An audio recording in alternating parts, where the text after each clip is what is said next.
Okay, settle in, folks, because have I got a story for you. It's one of those, you can't make this stuff up, kind of tales about how my dream life almost got bulldozed. Literally. By an HOA I wasn't even a part of. Yeah, you heard that right. So, picture this. 8 years ago, there I was, Mike Miller, standing at the edge of this huge chunk of wilderness. Deed in my hand, heart full of dreams. Acres and acres of tall pines, aspens whispering in the breeze. It felt like a blank canvas just waiting for me.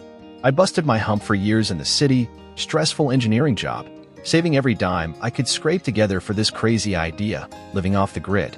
People thought I was nuts, trading the concrete jungle for the middle of nowhere. But out here, it wasn't just quiet, it felt like real freedom. A chance to build something with my own 2 hands, live by my own rules, nobody breathing down my neck. That first year? Let me tell you, it was rough. Started with just a tent, some basic tools, and my trusty old pickup. Clearing trees just to make space for a cabin, that chainsaw became my alarm clock and my nemesis. Then digging a well by hand? My city-soft hands were blistered messes, muscles screaming bloody murder. Some nights, I'd just collapse in my tent, too tired to even eat, staring up at this incredible star-filled sky, feeling utterly drained but also proud. Satisfied. Slowly, painstakingly, by the end of that year, the frame of my cabin started taking shape. I picked a spot near this little creek that meanders through the property. The sound of that babbling water, man, it's like a constant reminder of life out here. I used the timber I'd cleared myself, milled it, shaped every log. The cabin wasn't big, just one main room with a loft for sleeping, but it was solid. It was mine. It felt like a palace. Over the next few years, living out here went from just surviving to actually thriving. It became second nature. Got solar panels up on the roof, enough juice for a small fridge, my laptop, lights. Carved out a vegetable garden on the sunny south side. Built a chicken coop for fresh eggs. Hunting and fishing filled the freezer, and I learned the old ways: canning, drying, preserving the harvest. Life found its rhythm, a balance between what I needed and what the land provided. And the simplicity? That was the best part. No soul-crushing utility bills, no nosy neighbors peeking over fences judging my lawn, which was mostly wildflowers anyway. No ridiculous city ordinances telling me what color I could paint my non-existent mailbox. It was freedom from all that bureaucratic nonsense that just strangles the joy out of city life. Waking up with the sun, working with my hands until I was bone-tired, falling asleep knowing I was truly, completely free. I got to know this land like the back of my hand. Watch the seasons roll through, the vibrant greens, the fiery autumns, the quiet blanket of snow in winter. Learned the habits of the critters, the deer family down by the creek, the hawks nesting in the big pine, the shy fox that sometimes darted through my garden. This place wasn't just property, it was home, built with sweat and stubbornness. My sanctuary. I figured it would stay that way, untouched, peaceful. But then, around year 7, things started changing. The first weird sign was that little dirt road leading to my property, the one I maintained. Suddenly, county crews were out there, widening it, paving it. Seemed odd, but hey, maybe a rare investment in rural infrastructure, right? I didn't think too much of it. Then came the noise. The distant rumble of heavy machinery drifting through the trees during the day.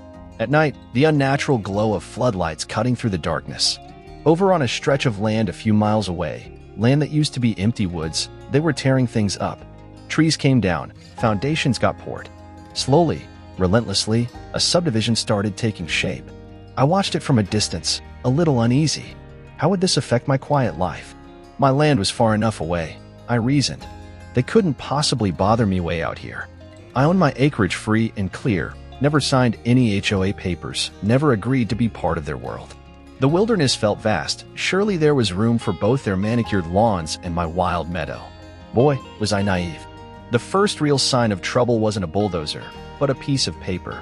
Found it one morning, neatly folded on my doorstep when I went out for firewood. Plain envelope, no return address. Inside? A formal notice from something called the Maple Creek Homeowners Association. Get this, it was a welcome letter, welcoming me as a new member and helpfully outlining all the rules I was now expected to follow. My jaw dropped. I scanned the document, confusion twisting into disbelief, then pure, unadulterated rage. The letter claimed, get this, that all properties within a 3-mile radius of their shiny new subdivision were now magically part of the Maple Creek HOA. Didn't matter if you signed anything. Didn't matter if your property predated their entire existence. Just poof, you're in. It listed a whole slew of ridiculous regulations that made zero sense out here in the woods. Restrictions on exterior paint colors for my hand-built log cabin, mandatory lawn maintenance schedules, again, wildflower meadow, and a ban on unauthorized structures, which, according to them, included my chicken coop. And the cherry on top? An invoice for $600, the annual HOA fee, with a snotty little note about penalties for late payment. I was furious. Livid doesn't even cover it. 8 years I poured my life into building this independent existence, only to have these strangers try to impose their suburban rules on my land? Land they didn't own, land they had no right to dictate anything about. I crumpled that insulting piece of paper and threw it straight into my wood stove, watching it curl and blacken. Ignore it. That was my plan. They couldn't possibly enforce this nonsense. It had to be a bluff, some bureaucratic overreach that would sort itself out. But that letter? It was just the beginning. Over the next few weeks, the harassment started subtly, then ramped up. Unfamiliar cars started cruising slowly past my cabin, sometimes stopping, making me feel watched. More notices appeared taped to my door, each one more aggressive. The HOA insisted they had legal authority due to community expansion plans and demanded compliance. They threatened fines for my unkempt lawn. They even complained about my solar panels, the things providing my clean energy, calling them an eyesore that violated their precious aesthetic guidelines. My peaceful life was under siege. My sanctuary had become a battleground. And I knew, deep down, ignoring them wasn't going to work. This was my home, my dream realized. And I wasn't about to let some power-tripping HOA president and her board of busybodies take it away from me. I woke up one morning not to birdsong, but to the sound of tires crunching on the gravel near my cabin. That sound had become an alarm bell lately. I peered out the window, my heart doing that familiar frustrated thump. Yep, a sleek, black SUV parked right at the edge of my driveway. Two guys in crisp suits climbed out, clipboards practically glued to their hands, looking completely comical out here in the rugged wilderness. My jaw clenched. I watched them stroll onto my property like they owned the place, pointing at my chicken coop, gesturing towards the solar panels on my roof. I had a pretty good idea who these clowns were. By the time I yanked open the cabin door, they were halfway to my porch. The taller one, maybe late 40s, early 50s, hair combed perfectly, flashed a smile that didn't reach his eyes and stuck out his hand. "Good morning, Mr. Miller," he said, his voice smooth as polished snakeskin.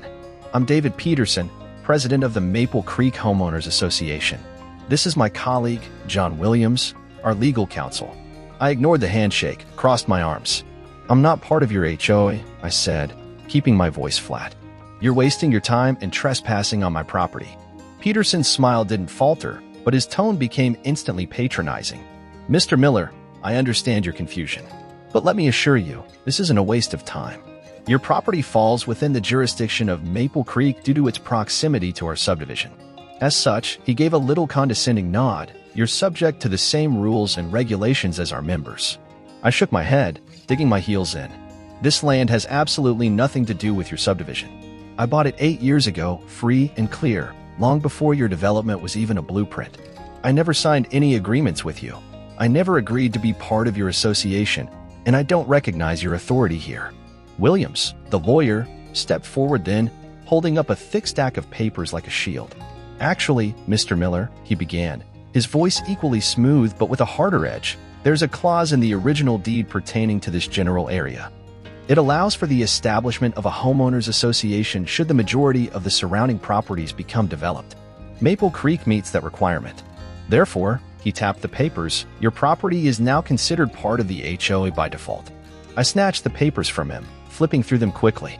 Dense legalese, clauses referencing county ordinances I'd never heard of, but nowhere did I see anything explicitly stating my specific parcel of land was automatically included, or that my prior ownership and lack of agreement didn't matter.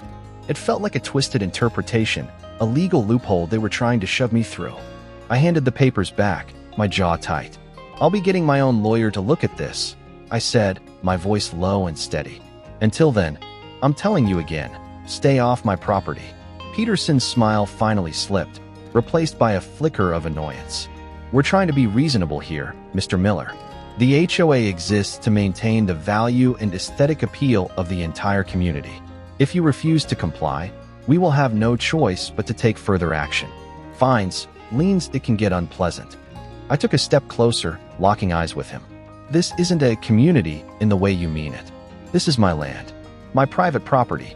And if I see either of you or anyone else from your association setting foot on it again without my express permission, I won't just call my lawyer. I'll call the sheriff and have you charged with trespassing. The two suits exchanged a quick glance. The lawyer, Williams, seemed to subtly shake his head. Peterson hesitated, then plastered that fake smile back on. Very well, Mr. Miller. We'll be in touch. They retreated to their SUV, climbed in, and drove away, leaving me standing there, heart pounding, a mix of fury and unease churning in my gut. I'd expected pushback when I ignored their letters, but this? Showing up with their lawyer, citing obscure deed clauses, acting like they had the absolute right to dictate terms on my land? This was a whole new level of aggressive. It was clear they weren't going to back down easily. Over the next week, the harassment just got worse, more blatant. More unfamiliar cars driving slowly past, sometimes stopping. Sometimes I'd catch a flash of a camera lens. One morning, I found another one of those damn orange notices nailed to a tree right by my driveway. This one declared my chicken coop an unauthorized structure and gave me 30 days to tear it down. Another notice, taped to my cabin door this time, targeted the solar panels again, violation of community aesthetic standards. I documented everything meticulously. Photos of every notice, descriptions and license plates, when I could get them, of the suspicious vehicles, detailed logs of every interaction, every drive-by. I knew this was heading towards a legal fight, and I needed every piece of evidence I could gather. At the same time, I dove back into research. Property laws, HOA regulations, court precedents. Spent hours hunched over my laptop, the generator humming outside, searching for anything that could help. I read horror stories online. Families fined into bankruptcy over trivial things, houses foreclosed on because of HOA disputes, endless lawsuits over the color of a mailbox. It was sobering. These HOAs could wield incredible power, and they seemed utterly ruthless when challenged. But I also found glimmers of hope.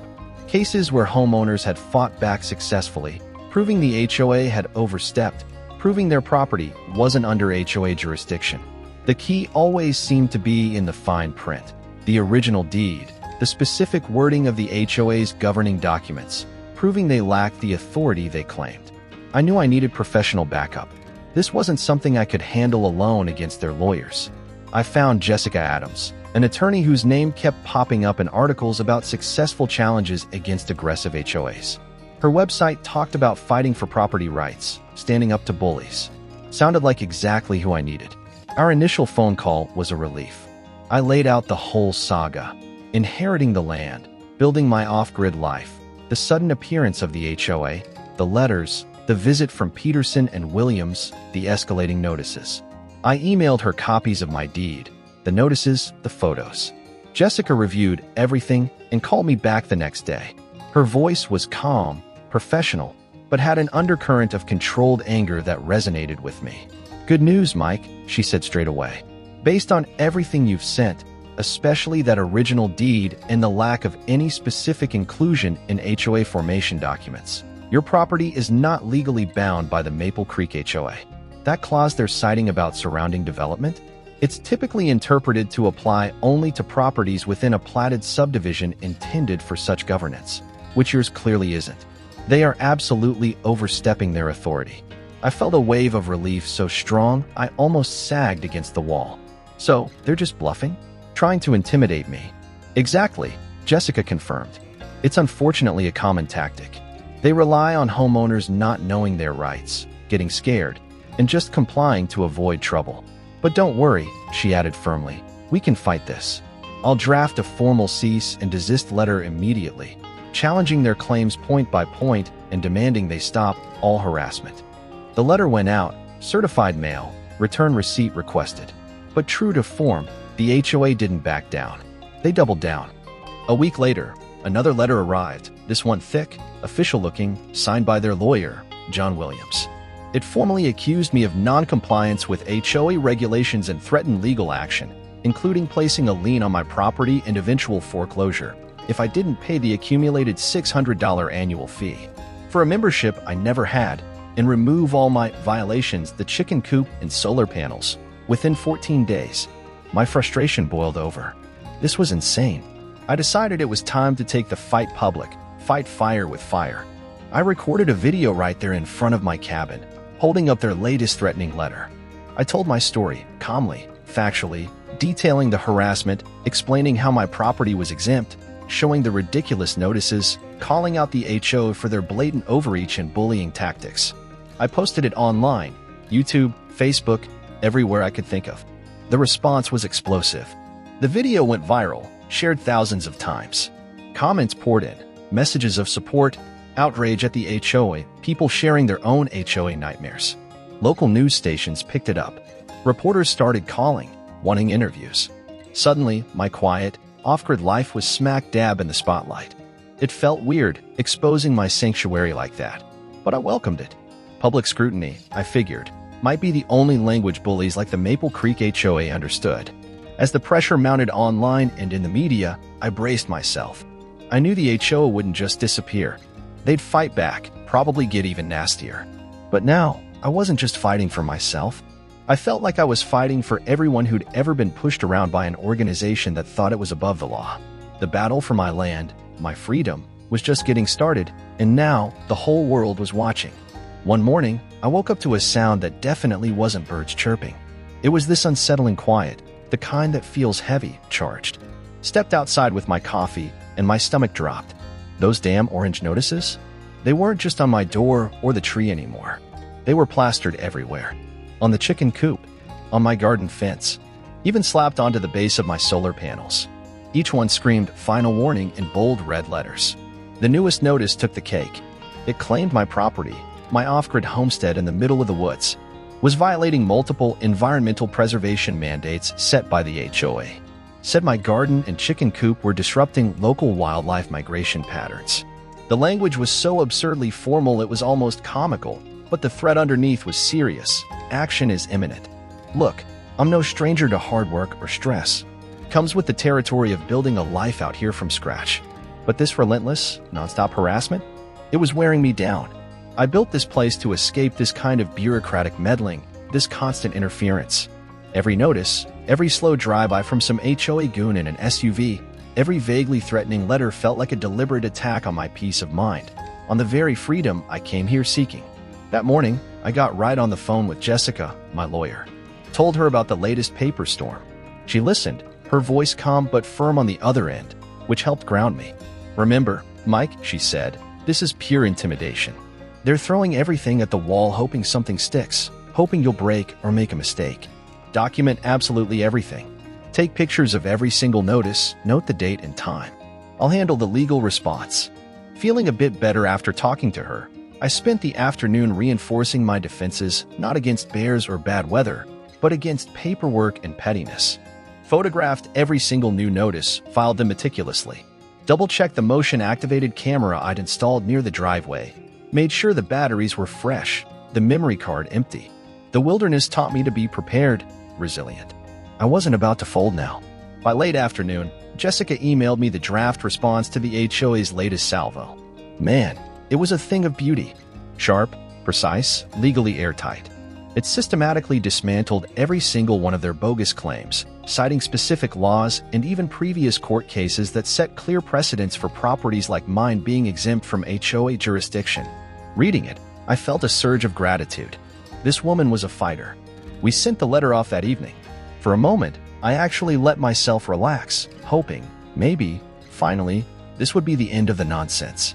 Nope, of course not. These guys just didn't quit. A few days later, I was out back chopping firewood, trying to work off some steam, when I heard it again, that low rumble of an engine, deeper, more deliberate than the usual sounds of the woods. I set down my axe, turned towards the noise. A large tow truck was slowly, deliberately creeping up my driveway. And right behind it, Robert Vance's black SUV. My chest tightened. I saw immediately what they were after. My truck.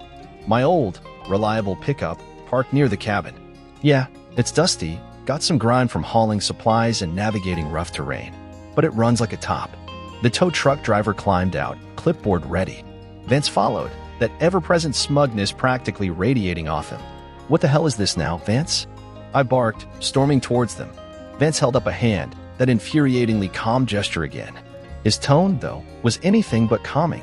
"Mr. Miller," he said, "your vehicle is in violation of HOA regulations regarding the storage of non-operational vehicles. Since you failed to comply with our request to move it, we are authorized to repossess it until the matter is resolved." I stared at him, incredulous. "Non-operational? Are you blind? That truck runs just fine. I drove it into town last week." Vance's smile didn't waver, but his eyes had that cold gleam, like a predator cornering its prey. "It's not about whether it runs, Mr. Miller. It's about the aesthetic of the community. Your truck simply doesn't meet our standards for acceptable exterior condition." It was the most ridiculous, trumped-up charge yet. My fists clenched at my sides, but I forced myself to stay outwardly calm, remembering Jessica's advice. "Document everything." "You're trespassing, Vance," I said, my voice low and steady. "This is my private property. You have no authority to be here, let alone tow my vehicle. Get off my land before I call the sheriff again." The tow truck driver hesitated, looking genuinely uncertain. He glanced from me to Vance, clearly uncomfortable with the situation. But Vance, full of arrogant confidence, pressed on. "You can call whoever you like, Mr. Miller. But this truck is leaving today. If you want it back, you'll need to settle the outstanding fines we've assessed." That did it. I pulled out my phone, didn't even pretend to call anyone yet. Just started snapping photos, the tow truck, its license plate clearly visible, Vance standing there looking imperious. "I suggest you leave now," I said, my voice dropping to an icy calm that surprised even me. "Before this tow truck becomes Exhibit B in the lawsuit, I will be filing against you for illegal repossession, trespassing, and continued harassment." Maybe it was the camera clicking away. Maybe it was the cold fury in my eyes. Maybe the tow truck driver finally realized he was about to be accessory to something seriously illegal. He looked at Vance, clearly asking for direction. Vance hesitated, his smug confidence finally faltering. He glared at me, then gave a sharp, frustrated wave of his hand. He signaled for the driver to back down. The tow truck reversed slowly, carefully, out of my driveway. Vance got back in his SUV, but not before throwing one last warning over his shoulder. "This isn't over, Miller. You'll regret this." Once they were gone, vanished down the road, I stood there in the fading light, hands shaking, not from fear, but from pure, unadulterated adrenaline and rage. I immediately called Jessica. "You won't believe what they tried now," I said, recounting the tow truck incident. Her response was swift and decisive. "This is blatant harassment, Mike. Attempted illegal repossession based on fabricated violations? They've completely lost it. We'll include this immediately in the countersuit. They've just handed us more ammunition." The next few weeks were a blur of legal back and forth. The HOA officially filed their lawsuit against me, accusing me of everything under the sun, violating rules that didn't apply, lowering property values, being a general nuisance. We fired back with our countersuit: harassment, trespassing, emotional distress, attempted illegal seizure of property. The battle was officially joined in court. My story, thanks to the video I'd posted and the ongoing news coverage, continued to gain traction. Support poured in online. Messages from people all over the country, sharing their own HOA horror stories, offering advice, just cheering me on. It felt good not to be alone in this, even if my physical reality out here was still pretty isolated. Local news outlets kept following the case, framing me as this sort of off-grid folk hero standing up to corporate bullying. As the court date approached, the weight of it all was immense. This wasn't the life I'd signed up for. This constant conflict, this feeling of being under siege, it was exhausting. But every time I looked out at the home I built, the land I loved, I knew I couldn't give up. Not just for me, but for the principle of it. For everyone else who might find themselves in a similar fight someday. The day before the hearing, Jessica called with a final prep talk. "Mike," she said, her voice full of confidence, "I've reviewed their entire case file, every motion, every exhibit. They don't have a leg to stand on. Their claims are built on sand, vague interpretations of bylaws that don't apply to you, fabricated violations, pure intimidation. We've got the facts, we've got the law, we've got the evidence of their harassment. We've got this." Despite her certainty, I couldn't shake the nerves.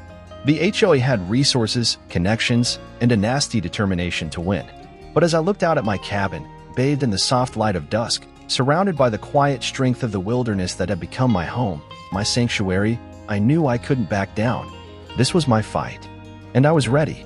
The day of the hearing finally arrived. It felt surreal, putting on a decent shirt and jeans, driving out of my peaceful woods towards the sterile environment of the county courthouse. My mind was a mix of nerves and steely resolve. This wasn't just about winning a case, it was about defending my life, my choices, my freedom. Jessica met me outside, calm and professional as always, her briefcase bulging with what I knew was irrefutable proof of the HOA's overreach. "Ready, Mike?" she asked with a reassuring smile. "As I'll ever be," I replied, taking a deep breath. The courtroom was small, but the tension was thick. To my surprise, a few local reporters were there, notebooks ready. My story had definitely struck a chord. Across the aisle sat the HOA Dream Team, Robert Vance, John Williams, and a couple of other high-priced lawyers, all looking sharp and annoyingly confident. Vance gave me a dismissive glance, that smug smile firmly back in place. I just ignored him, focusing on Jessica and the documents spread out before us. The judge, a stern-looking woman with sharp eyes, called the court to order. The HOA's lawyer, Williams, went first.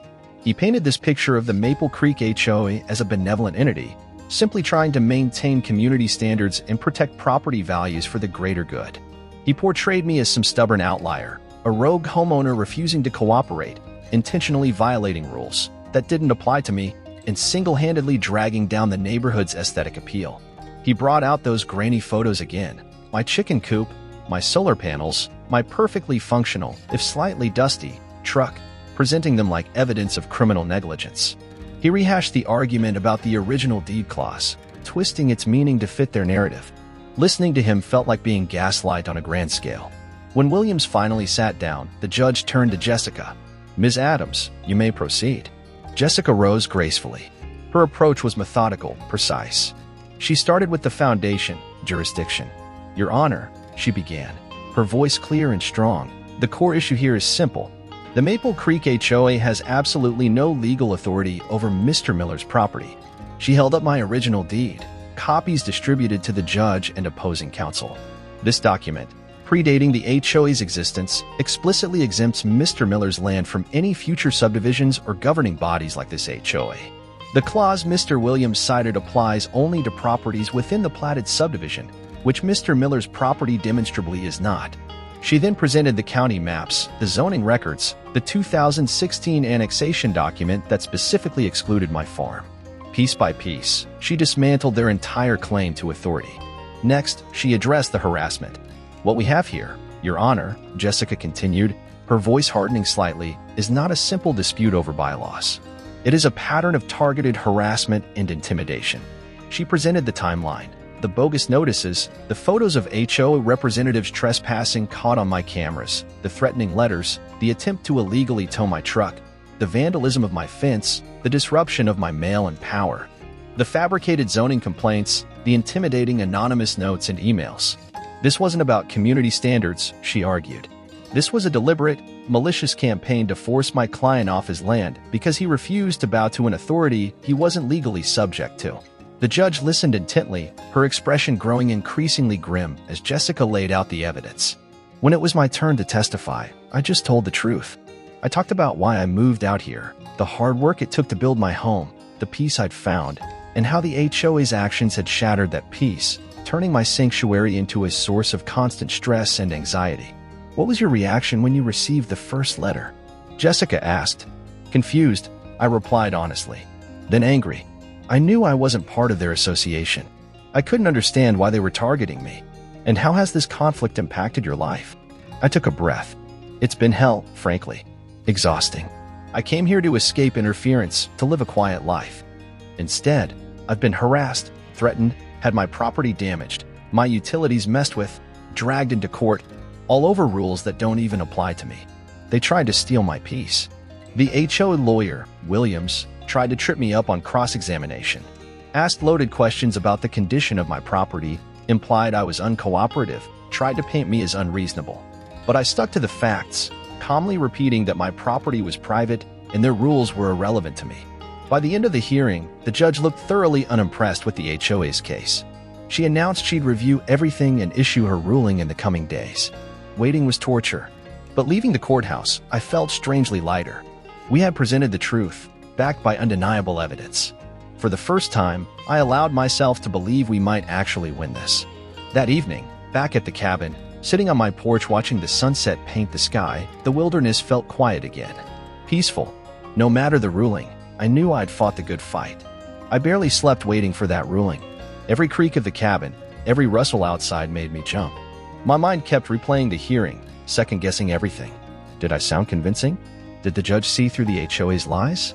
3 days later, it arrived. An official courier handed me a thick envelope. My hand shook as I opened it, scanning the legal jargon, searching for the outcome. And there it was, ruled in my favor. Completely. The judge didn't just say the HOA had no jurisdiction, she slammed their actions. Called them intrusive, overreaching, illegal. They were ordered to cease all harassment immediately. They had to pay damages, significant damages, for the emotional distress, the trespassing, the property damage. And they had to issue a formal, public apology. I read it again, then a third time. It was real. I'd won. The weight that had been crushing me for months suddenly lifted. I just sat there on my porch steps, the ruling in my lap, and let out a breath I felt like I'd been holding for years. It was over. My land, my home, my freedom, it was safe.